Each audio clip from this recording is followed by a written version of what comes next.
ওং নমো ভগবতে বাসুদেবায়। আজকের বিষয়টি গুরুত্বপূর্ণ হতে চলেছে। মাসটি হচ্ছে ডিসেম্বর 2025। রাশি হচ্ছে ধনু রাশি। ধনু রাশি বা ধনু লগ্নের জাতক জাতিকাদের ক্ষেত্রে ডিসেম্বর 2025-এ অর্থনৈতিক অবস্থা কিরূপ হতে চলেছে, শিক্ষা, স্বাস্থ্য, কর্ম, প্রেম, বিবাহ ও বিবাহিত জীবন নিয়ে আলোচনা করব। ধৈর্য সহকারে আপনারা ভিডিওটি দেখবেন। আমার প্রিয় দর্শক বন্ধুকে আমার আন্তরিক অভিনন্দন, শুভেচ্ছা ও ভালোবাসা জানাই।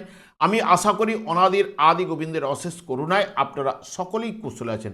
আমি কারো ব্যক্তিগত জন্মছক বা নেটাল চার্ট নিয়ে বিচার বিশ্লেষণ করছি না। ঠিক ডিসেম্বর 2025-এর গ্রহ সন্নিবেশের মাধ্যমে আমি একটা ছক প্রস্তুত করে তারপরে বিচার এবং ফলাদেশ করব। সেটি হবে আপনাদের এই মাসের গাইডলাইন। এরপরেই আমি চলে আসছি। দেখুন, ধনু রাশিটি রাশিচক্রের নবমতম রাশি এবং এই রাশির অধিপতি গ্রহ বৃহস্পতি, এবং এই রাশির ক্ষেত্রে চন্দ্র, মঙ্গল এবং রবি শুভকারক গ্রহ, এবং এই রাশির ক্ষেত্রে বুধ, শনি এবং শুক্র অশুভকারক গ্রহ। এবং এই রাশির জাতক জাতিকাদের ক্ষেত্রে যাদের জন্মকালীন রাশিপতি বৃহস্পতি, চন্দ্র, মঙ্গল এবং রবি শুভ বলবান থাকলে তার জীবনটি তত্তর করে এগিয়ে নিয়ে যাওয়ার প্রবণতা কিন্তু প্রদান করবেই। আমি আচার্য কমল শাস্ত্রী প্রত্যেক বুধবার এবং শুক্রবার সন্ধ্যে 8:30 এই চ্যানেলেই লাইভ অনুষ্ঠান নিয়ে উপস্থিত হই। ঠিক ওই সময় আমাকে ফোন করলে আপনারা নিজেদের ভাগ্য বিষয়ে জানতে পারবেন। তাছাড়া বিভিন্ন ধরনের ভিডিও আপলোড করে থাকি, সেগুলি পাওয়ার জন্য আমার চ্যানেলকে সাবস্ক্রাইব করে বেল আইকনে ক্লিক করে রাখুন। যখন আমি লাইভ অনুষ্ঠান বা যে কোনো ভিডিও আপলোড করলে আপনাদের নোটিফিকেশন পৌঁছে যাবে। দেখুন, যেহেতু ধনুরাশি নিয়ে আলোচনা করতে চলেছি, ধনুরাশির অধিপতি গ্রহ বৃহস্পতি। বৃহস্পতি যেহেতু বক্রতার মাধ্যমে এখন আপনাদের অষ্টমভাবে প্রথম সপ্তাহে, ডিসেম্বর মাসের প্রথম সপ্তাহে অবস্থান করলো, ঠিক 7 তারিখ থেকে আপনাদের সপ্তমভাবে অবস্থান করবে, যেটি আপনাদের রাশিপতি রাশিভাবকে দৃষ্টি দেবে, কিন্তু বক্রতার মাধ্যমে থাকছে রাশিপতি। সেই কারণে এই মাসের ক্ষেত্রে অনেকের ক্ষেত্রে যাদের জন্মকালীন শুভ বলবান থাকলে হয়তো মিশ্র ফল পাওয়ার সম্ভাবনা। তবে রাশিভাবে আপনাদের প্রবেশ করতে চলেছে ঠিক প্রথম সপ্তাহে মঙ্গল। মঙ্গল যেহেতু আপনাদের ক্ষেত্রে শুভকারক গ্রহ এবং পঞ্চমপতি গ্রহ, দ্বাদশপতি হলেও রাশিভাবে অবস্থান করার কারণে, যেহেতু পঞ্চমপতি হওয়ার কারণে এখানে শুভফল মঙ্গলও প্রদান করবে। 16ই ডিসেম্বর প্রবেশ করবে রবি। রবি আপনাদের ক্ষেত্রে ভাগ্যপতি গ্রহ, এবং ভাগ্যপতি গ্রহর যখনই প্রবেশ করছেন, এখানে ভাগ্যপতি গ্রহ হচ্ছে রবি। রবির উপরেও মঙ্গলের উপরে বৃহস্পতির দৃষ্টি প্রদান করবে, যেটি আপনাদের ক্ষেত্রে রবি সাধারণত প্রচুর জীবনী শক্তি প্রদান করবে এবং সুন্দর স্বাস্থ্য কিন্তু প্রদান করবেই। কারণ পঞ্চমপতি হওয়ার জন্য, রোগভাবের দ্বাদশ ভাবের অধিপতি হওয়ার জন্য, মঙ্গল এবং নবম ভাবের অধিপতি হওয়ার জন্য এরা কিন্তু শুভ ফল কিন্তু প্রদান করবে আপনাদের ক্ষেত্রে। এবং শুক্র দ্বাদশভাবে অবস্থান করলেও 21 তারিখে প্রবেশ করবে আপনাদের রাশিভাবে। শুক্র আপনাদের ক্ষেত্রে অশুভকারক গ্রহ হলেও গোচর চলাকালীন দ্বাদশভাবে এবং রাশিভাবে সাধারণত শুভ ফল কিন্তু প্রদান করে থাকে। এমনিতেই শুক্র আপনাদের ক্ষেত্রে লাভপতি গ্রহ। যেহেতু লাভপতি গ্রহ আপনাদের রাশিভাবে এবং পঞ্চমপতি নবমপতিকে নিয়ে যুক্ত হওয়া, রাশিপতির দৃষ্টি এই গ্রহগুলির উপরে সংযোগ সৃষ্টি করা, যেটি আপনাদের ক্ষেত্রে যাদের জন্মকালীন শুভ বলবান থাকলে তারা মধ্যমের থেকে অতি শুভ ফলটা পাওয়ার সম্ভাবনা এরা কিন্তু প্রদান করতে পারে। কারণ শুক্র সাধারণত দ্বাদশ বা রাশিভাবে সাধারণত দেখবেন যাবতীয় ব্যাপারে বিলাসিতা বাড়ায়, পোশাক পরিচ্ছদ, লাভের জায়গাটা বা ক্রয়ের জায়গাটা নিয়ে আসে, কাজকর্মে আকর্ষণ বৃদ্ধি করে। যেহেতু আপনাদের ক্ষেত্রে লাভপতি গ্রহ সুস্বাস্থ্যের অধিকারী করবে, কারণ ষষ্ঠপতি রোগপতি হলেও এই জায়গায় অবস্থান করবে লাভপতি হিসেবে, পঞ্চমপতিকে নিয়ে যুক্ত হওয়া রোগ থেকে নিরাময় শুক্র প্রদান করবে, কাজকর্মে আকর্ষণ বৃদ্ধি, ব্যবসা বাণিজ্যে উন্নতি, সফলতা এবং দাম্পত্য জীবনে আনন্দের বাতাবরণ বা নিবিড় সান্নিধ্য লাভ কিন্তু এগুলো ঘটাবেই। শুক্র কিন্তু এগুলো 21 তারিখের পর থেকে আপনাদের মধ্যে অতি শুভ ফলগুলো উঠে আসার সম্ভাবনা প্রদান করবে। এরপরে চলে যাচ্ছি অর্থভাব। অর্থ, পরিবার, বাকশক্তি দ্বিতীয় ভাব থেকে বিচার্য। সেই দ্বিতীয় ভাবের অধিপতি গ্রহ সেই শনিদেব। শনিদেব একদম মাসের প্রথমের দিকে চন্দ্রকে নিয়ে চতুর্থভাবে অবস্থান করছে। এমনিতে আপনাদের শনির ঢাইয়া চলছে। চন্দ্র অবস্থান করার জন্য নানান দিক দিয়ে প্রথমের দিকটা একটুখানি অর্থনৈতিক দিক দিয়ে নানা রকম সমস্যা প্রথম সপ্তাহের দিকে চলবে, তারপরে আস্তে আস্তে মধ্যম ফলটা পাবেন, মিশ্র ফলটা, এবং 21 তারিখের পর থেকে আপনারা কিন্তু অর্থনৈতিক দিক দিয়ে মধ্যমের থেকে অতি শুভ ফলটা পাওয়ার সম্ভাবনা কিন্তু এই জায়গায় নিয়ে আসবে। এবং পারিবারিক জীবনের ক্ষেত্রে মধ্যম ফলটা প্রথমে ঠিক 20 তারিখ পর্যন্ত পাবেন। তারপরেই যদি আপনি নিজে মনে করেন যে সুশৃঙ্খলা আপনার পরিবারে ঘটাতে চাইছেন, তাহলে আপনাকে সুশৃঙ্খল আচরণ ব্যবহার এগুলো করলে দেখবেন পরিবারের সঙ্গে আপনার সম্পর্ক কিন্তু ভালো এবং উন্নতি কিন্তু ঘটবে। অর্থভাব এই কথা বলছে। এবং এরপরেই আমি চলে আসছি তৃতীয় ভাব। তৃতীয় ভাব হচ্ছে ভাই বোন, আত্মীয় পরিজন, পাড়া প্রতিবেশী এবং তার সঙ্গে সঙ্গে যে কোনো কাজকর্মের যোগাযোগ বৃদ্ধি ঘটানোর জায়গাটা এই তৃতীয় ভাব থেকে।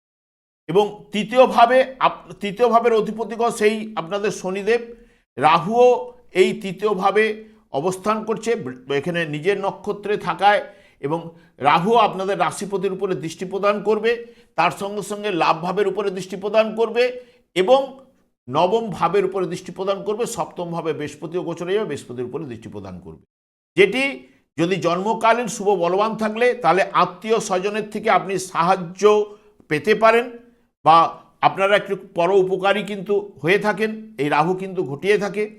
কাজকর্মে ব্যস্ততা নিয়ে আসতে পারে এই রাহু, এবং ভাই বোন আত্মীয় পরিজনের সঙ্গে সুসম্পর্কের জায়গাটা কিন্তু এই রাহু সৃষ্টি করবে যদি আপনার জন্মকালীন শুভ বলবান থাকলে।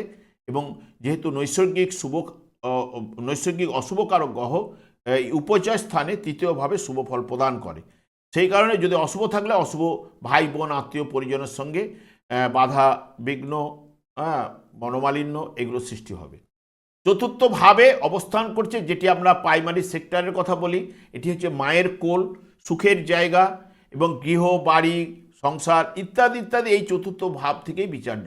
চতুর্থ ভাবে এমনিতেই শনি আপনাদের ক্ষেত্রে নানান দিক দিয়ে বাধা বিঘ্ন সৃষ্টি করছে, কারণ শনির ঢাইয়া আপনাদের চলছে এবং চন্দ্রকে নিয়ে বসে থাকা, অষ্টমপতিকে নিয়ে বসে থাকা প্রথমের দিকে তো নানান সমস্যা দেবেই, তবে প্রাথমিক শিক্ষার ক্ষেত্রেও দেখবেন জাতক জাতিকারা একটু অমনোযোগিত হয়ে পড়বে এবং আগ্রহের অভাব কিন্তু ঘটবেই।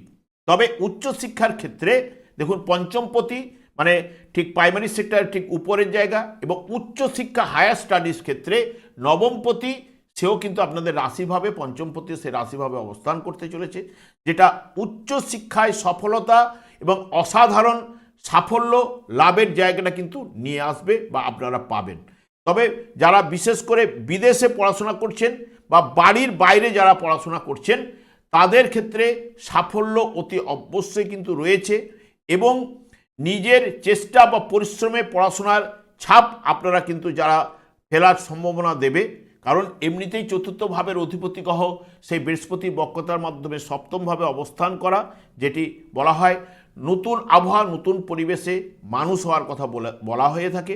এবং যারা বাড়ির বাইরে পড়াশোনা করছেন এবং তাদের ক্ষেত্রে অতি অবশ্যই বা হোস্টেলে যারা পড়াশোনা করছেন সফলতা উঠবে, এবং এই সময় প্রতিযোগিতামূলক পরীক্ষা থাকলেও সফলতার জায়গাটাও কিন্তু নিয়ে আসবে। পঞ্চমপতি গ্রহ যেহেতু আপনাদের রাশিভাবে অবস্থান করবে 7 তারিখের পর থেকে বুদ্ধিমত্তার বিকাশ অতি অবশ্যই মঙ্গল কিন্তু ঘটাবেই। এবং প্রেমের ক্ষেত্রে চলে যাচ্ছি। প্রেমের ক্ষেত্রে যেহেতু পঞ্চম ভাব থেকে প্রেম প্রীতি ভালোবাসা মন মানসিকতা এইগুলো বিচার্য, প্রেমের ক্ষেত্রে মাসের প্রথমের দিকে কিছুটা মনোমালিন্য ভুল বুঝাবুঝি থাকলেও তবে 21 তারিখের পর থেকে আপনাদের প্রেমের জায়গাটা কিন্তু আরও গাঢ় হবে এবং সফলতা দিকেও আপনারা কিন্তু এগোবেন, এবং প্রেমিক প্রেমিকা মধ্যে গাঢ় প্রেমের জায়গাটা উঠে আসবে, মানসিক দৃঢ়তা লাভ, এবং মানসিক দিক দিয়েও কিন্তু সফলতার জায়গাটা অতি অবশ্যই প্রদান করবে। এবং যেহেতু পঞ্চমপতি আপনাদের রাশিভাবে অবস্থান করলেও লাভপতিকে নিয়ে অবস্থান করছে, সেই কারণে বিশেষ করে মন মানসিকতার জায়গা ভালো হবে, বুদ্ধিমত্তার বিকাশ অতি অবশ্যই ঘটবে, এবং সন্তানদের সঙ্গে সুসম্পর্ক বজায় থাকবে, এবং হয়তো হঠাৎ অকস্মাৎ লাভও কিন্তু ঘটাতে পারে। আমি পরে আসছি ওই জায়গাটা। এরপরে চলে আসছি রোগের জায়গায়। রোগের কারক হচ্ছে আপনাদের সেই শুক্র। সেই শুক্র এমনিতেই দ্বাদশভাবে এবং রাশিভাবে অবস্থান, এবং এখানে পঞ্চমপতিও রাশিভাবে অবস্থান করবে, রাশিপতির সঙ্গে দৃষ্টি বিনিময়ে এই জায়গায় যুক্ত হচ্ছে। শনির দৃষ্টি থাকছে, কিন্তু শনির দৃষ্টি থাকলেও যেহেতু পঞ্চম একাদশের সংযোগ রাশিভাবের উপরে ঘটতে চলেছে, বড় ধরনের রোগের জায়গাটা কিন্তু নিয়ে যাবে না। তবে একাধিক গ্রহ রাশিভাবে থাকার কারণে হয়তো শারীরিক দিক দিয়ে দুর্বলতা প্রদান করার জায়গাটা কিন্তু থাকছেই। তবে যারা বিশেষ করে এটি এমনিতেই শীতকাল চলছে, এমনিতেই আপনাদের ক্ষেত্রে রাশিপতি বক্রতার মাধ্যমে অবস্থান করছে, সেই কারণে পেটের সমস্যা দেখা দিতে পারে, কারণ অল্প জল খাওয়ার জন্য এগুলো ঘটতে পারে। এবং বিশেষ করে রক্তচাপ বৃদ্ধি ঘটার সম্ভাবনা। এবং রবি এবং শুক্র যেহেতু এই জায়গায় অবস্থান করছে, এরা সাধারণত চোখকে নির্দেশ করে। যারা চোখের সমস্যায় ভুগছেন, যেহেতু শনির দৃষ্টি দীর্ঘদিন যারা ভুগছেন, তাদের ক্ষেত্রে এই সমস্যাটা বাড়তে পারে। এবং অনেকের ক্ষেত্রে উচ্চ রক্তচাপ বা নিম্ন রক্তচাপের কারণেও কিন্তু ভোগাতে পারে। এই সমস্যাগুলো দিতে পারে, তবে বড় ধরনের কোনো সমস্যা ঘটবে না, এটুকু আপনাদের বলতে পারি জোর দিয়ে, কারণ পঞ্চমপতি লাভপতি গ্রহ রাশিভাবে অবস্থান করার কারণে। এরপরে চলে যাচ্ছি একদম বিয়ের জায়গাটায়। বিয়ের জায়গা প্রথম সপ্তাহের পরে কিন্তু বিয়ের যোগটা কিন্তু আরম্ভ হবে, কারণ আপনাদের সপ্তমপতি এখানে দ্বাদশভাবে মাস জুড়ে কিন্তু অবস্থান করবে।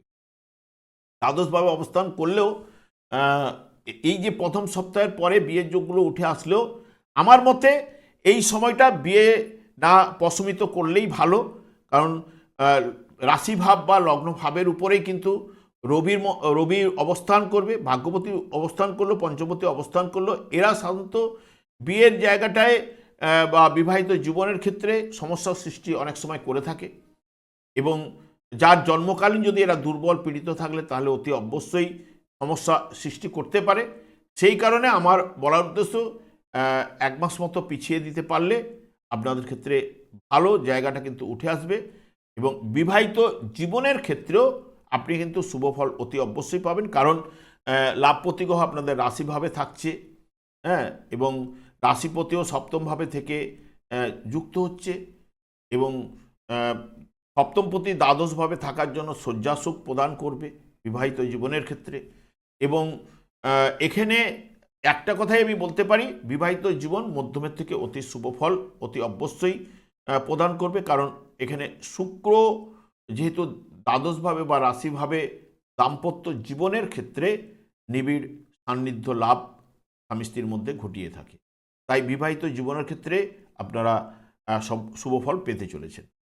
অষ্টমভাবে বৃহস্পতি প্রথম সপ্তাহে অবস্থান করবে বক্রতার মাধ্যমে, তারপরে সপ্তমভাবে গেল, এবং যেটি অকস্মাৎ অর্থপ্রাপ্তি ঘটাতে পারে, বা লোকচক্ষুর অগোচরে বৃহস্পতি অকস্মাৎ লাভ কিন্তু ঘটিয়ে থাকে। এবং অনেক সময় যদি শুভ বলবান থাকলে, যেহেতু এটি অষ্টম স্থানটি হচ্ছে ওনার আনন্দের জায়গায়, অনেক সময় দৈব ধন প্রাপ্ত কিন্তু ঘটিয়ে থাকে। এই প্রথম সপ্তাহের দিকে অকস্মাৎ আর্থিক লাভ বা অর্থ বা উত্তরাধিকারী সূত্রে অর্থ বা সম্পদ লাভের সম্ভাবনা কিন্তু প্রদান করতে পারে, কারণ বৃহস্পতি নৈসর্গিক যেহেতু শুভকারক গ্রহ, এই ফলটি আপনার ক্ষেত্রে উঠে আসতে পারে। সবাই কিন্তু পাবেন না, যার দশা অন্তর্দশা পারমিট করলে অনেকের ক্ষেত্রে প্রদান করতে পারে। এরপরে একদম কর্মস্থানে চলে যাচ্ছি। কর্মপতি আপনাদের ক্ষেত্রে বুধ প্রথমে কিন্তু আপনাদের লাভভাবে অবস্থান করলেও দ্বাদশভাবে লাভপতি গ্রহের সঙ্গে 20 তারিখ পর্যন্ত অবস্থান করবে, এবং বিশেষ করে কর্মজীবনের ক্ষেত্রে মাসটি আপনাদের ক্ষেত্রে ভালো অতি অবশ্যই উঠে আসবে, এবং কাজের প্রতি উৎসাহ উদ্দীপনা বৃদ্ধিপ্রাপ্ত হবে এই মাসের ক্ষেত্রে, এবং কর্তৃপক্ষ আপনার প্রতি সন্তুষ্ট অতি অবশ্যই কিন্তু হবেন, এবং ব্যবসা বাণিজ্য যারা করে থাকেন সফলতা, বা বিশেষ করে আমদানি রপ্তানি ব্যবসা যারা করছেন তাদের ক্ষেত্রে সফলতা উঠে আসবে, এবং কাজকর্মে আকর্ষণ বৃদ্ধি অতি অবশ্যই কিন্তু ঘটবে, কারণ কর্মপতির সঙ্গে লাভপতি একসঙ্গে যুক্ত, কারণ বুধের সঙ্গে শুক্রের শুভ সম্পর্ক এবং দ্বাদশভাবে শুক্র শুভ ফল প্রদান করে, সেই কারণে উঠে আসার সম্ভাবনা কিন্তু দেবেই। এবং আপনাদের ভাগ্যপতিও যেহেতু রাশিভাবে অবস্থান করছে, ভাগ্য উন্নতি ঘটার সম্ভাবনা, কারণ আপনাদের ক্ষেত্রে মঙ্গল এবং রবি শুভ কারক গ্রহ। এখানে ভাগ্যপতি, লাভপতি, পঞ্চমপতি একসঙ্গে সংযোগ, রাশিপতির দৃষ্টি, যেটি আপনার ক্ষেত্রে অনেকের ক্ষেত্রে ভাগ্যের উন্নতি সফলতা অতি অবশ্যই উঠে আসবে, যাদের ক্ষেত্রে শনিদেব যদি শুভ বলবান থাকলে। এবং ভাগ্যের জায়গায় কেতু কিন্তু অবস্থান করছে, কেতুও বিশেষ করে জন্মকালীন শুভ বলবান থাকলে, কারণ কেতু বর্তমানে কিন্তু শুক্রের নক্ষত্রে পূর্ব ফাল্গুনী নক্ষত্রে অবস্থান করছে, যেটি শুক্র আপনাদের এই মাসের ক্ষেত্রে যেভাবে গোচরে পাস করছে শুভফল প্রদান করে থাকে। সেই কারণে এখানে বিদেশ, কারণ নবম ভাব হচ্ছে সাধারণত বিদেশ বা দূরবর্তী জায়গা নির্দেশ করে থাকে, বা বিধর্মীয় সংস্রবে আপনার ভাগ্য বৃদ্ধি ঘটতে পারে। অনেক সময় দেখা যায় যে নিজ কর্মেও আপনার উন্নতি কিন্তু এই কেতু ঘটাতে পারে, এবং হিতকর কাজকর্মে ব্যয় কিন্তু নিয়ে আসে, এবং আধ্যাত্মিক উন্নতির সহায়ক কিন্তু হয়ে থাকে। তাই এই মাসের ক্ষেত্রে বিশেষ করে যদি পর্যালোচনা করা যায়, আর্থিক দিক দিয়ে এবং কর্মের দিক দিয়ে উন্নতি ঘটার সম্ভাবনা কিন্তু রয়েছে, যার জন্মকালীন শনিদেব যদি শুভ বলবান থাকে। কারণ শনির ঢাইয়ার কারণে, কারণ শনিদেব যে ভাবের উপরে দৃষ্টি প্রদান করে সেই ভাবগুলো কিছু না কিছু অশুভ প্রভাব কিন্তু ফেলেই। এর কারণ আমি আগেও বারবার আলোচনা করে গেছি, কারণ দিনরাত্রি শনিদেব হরেকৃষ্ণ মহামন্ত্র জপ করার কারণে ওনার স্ত্রীর দ্বারা উনি অভিশাপপ্রাপ্ত হয়েছিলেন, যার দিকে দৃষ্টিপাত করবে। এখানে দেখুন দৃষ্টিপাত করছে আপনাদের ঠিক চতুর্থভাবে অবস্থান করছে সুখের জায়গা, তাহলে সুখের হানি কিছু না কিছু ব্যাপারে ঘটাচ্ছেই। দেখবেন আপনার যারা অনেকের ক্ষেত্রে পড়াশোনার ক্ষেত্রে ব্যাঘাত ঘটাচ্ছে, এবং এখানে রোগের স্থানে দৃষ্টি দিচ্ছে, তাহলে রোগের জায়গাটাকে বাড়াতে পারে। এখানে কর্মের জায়গায় দৃষ্টি দিচ্ছে, কর্মের সমস্যা, ভিত্তরা আপনার কথা না শোনা, এবং রাশিভাবের উপরে দৃষ্টি প্রদান করা আপনাকে টালমাটাল করে দিচ্ছে। এই জায়গাগুলো শনিদেব ফল কিন্তু দিচ্ছেই। এবং বিশেষ করে দেখবেন শনিদেব যেহেতু এই কলিযুগের ক্ষেত্রে শনি এবং রাহুর দ্বারাই পরিচালিত, এবং ভাগ্য বিধাতা শনিদেবের উপরেই কর্মফল প্রদান, দণ্ডদান কিন্তু ন্যস্ত করে গেছে। তাই দেখবেন শনিদেব যদি সন্তুষ্ট থাকেন, দেখবেন সব গ্রহগুলোই কিন্তু সন্তুষ্ট হয়ে যায়। এবং সেই কারণে আমি বারবার সবাইকেই বলি যে আপনারা হরেকৃষ্ণ মহামন্ত্র জপ করুন, আপনার জীবনটা পাল্টে যাবে। এবং দেখবেন ঠিক 500 বছর পূর্বে শ্রী চৈতন্য মহাপ্রভু জীবেদের উদ্ধার করার জন্য এই হরেকৃষ্ণ মহামন্ত্রের বীজ আমাদের পদার্পণ করে গেছে। যখনই আপনি আপনার জীবনটাকে যদি পাল্টাতে চান, সঙ্গে সঙ্গে তো কোনো জীবন ঝট করে পাল্টে যায় না, এগুলো তো কোনো জ্বরের ট্যাবলেট নয়। যেহেতু জ্বরের হয়েছে, আপনি ওষুধ খেলেন, জ্বরটা কমে গেল। আপনি যদি আপনার জায়গাটাকে পজিটিভ রেজাল্ট আনতে চান, আপনি হরেকৃষ্ণ মহামন্ত্র জপ করুন, আপনার জীবনটা পাল্টে যাবে, অতি অবশ্যই পাল্টাবে। এইটুকু আমি আপনাদের জোর দিয়ে বলতে পারি। হয়তো সঙ্গে সঙ্গে নয়, তবে আপনি করতে থাকুন, আপনার সংসারে সুখ শান্তি আনন্দের বাতাবরণ এবং দৈব ধন প্রাপ্তি লাভও কিন্তু আপনার ঘটতে পারে। আমি আর দীর্ঘায়িত না করে আমি আচার্য কমল শাস্ত্রী প্রত্যেক বুধবার এবং শুক্রবার সন্ধ্যা 8:30 এই চ্যানেলে এই লাইভ অনুষ্ঠান নিয়ে উপস্থিত হই। ঠিক ওই সময় আমাকে ফোন করলে আপনারা নিজেদের ভাগ্য বিষয়ে জানতে পারবেন। তাছাড়া বিভিন্ন ধরনের ভিডিও আপলোড করে থাকি, সেগুলি পাওয়ার জন্য আমার চ্যানেলটাকে সাবস্ক্রাইব করে বেল আইকনে ক্লিক করে রাখুন। যখন আমি লাইভ অনুষ্ঠান বা যে কোনো ভিডিও আপলোড করলে আপনাদের নোটিফিকেশন পৌঁছে যাবে। আমি অনাদিরাদি গোবিন্দের কাছে প্রার্থনা করি আপনারা ভালো থাকুন, সুস্থ থাকুন, আনন্দ থাকুন। আজ এই পর্যন্ত, পরের ভিডিও দেখা হচ্ছে। নমস্কার।